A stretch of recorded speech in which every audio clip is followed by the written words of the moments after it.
দেখুন, প্রথমেই আমি একটা গামলা নিয়ে নিয়েছি। সেই পাত্রে কিছুটা আমি জল নিয়ে নিয়েছি এবং সেই জলে আমি খানিকটা বরফ দিয়ে দিচ্ছি যাতে জলটা আরও ঠান্ডা হয়। এবং আমার কাছে 1 কৌটো সর রয়েছে, দুধের সর, এবং খাঁটি গরুর দুধের সর, গরুর খাঁটি দুধের সর। এবং সেই সরটাকে আমি ভালো করে পেস্ট করার পরে এরকম একটা মাখন আমার কাছে এসছে।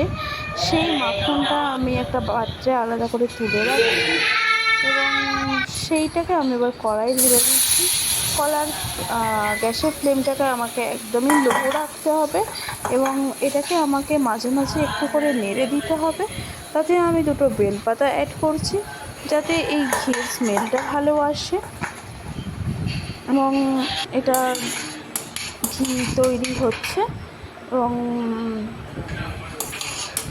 একটু সময় লাগবে, আরও 10-15 মিনিট টাইম লাগবে।